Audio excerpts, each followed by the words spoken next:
manusia biasa, menulis sekadar untuk meluah rasa jiwa. Assalamualaikum, hai, saya Anwar. Saya ingin mengucapkan selamat hari raya kepada semua muslimin muslimat seluruh negara, dan terima kasih juga kepada Dewan Perniagaan Usahawan Malaysia kerana menjemput saya di rumah terbuka. Jumpa lagi. Assalamualaikum warahmatullahi wabarakatuh. Lama telah ku idamkan mentari cinta di gerhanaku. Okay, hai, Assalamualaikum. Saya Ili, vokalis daripada kumpulan Acid. Dan saya nak ucapkan selamat hari raya, maaf saya batin. Dan terima kasih kepada Dewan Perniagaan Usahawan kerana menjemput kami serta rakan-rakan artis yang lain untuk ke majlis sambutan Aidilfitri. Okey, so kepada anda semua, terima kasih banyak-banyak.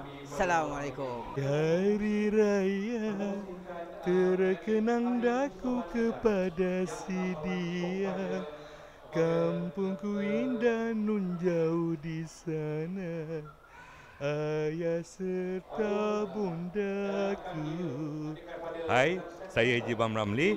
Dengan ini ingin mengucapkan selamat Hari Raya Aidilfitri. Maaf zahir dan batin. Jangan lupa support seni kita. Hari Raya, hari yang mulia. Hari Raya, hari yang bahagia.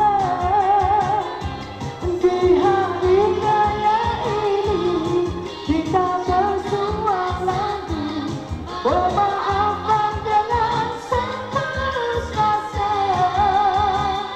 Tahun ini ku akan kunjungi rakan-rakan yang aku sayangi.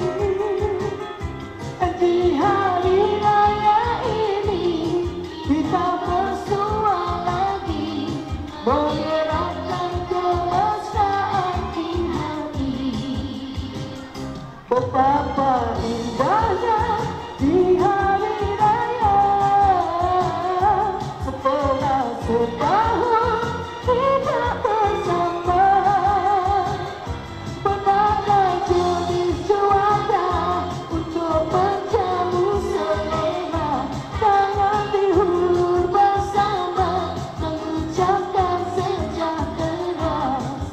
Selamat Hari Raya, selamat Hari Raya. Maci-maci.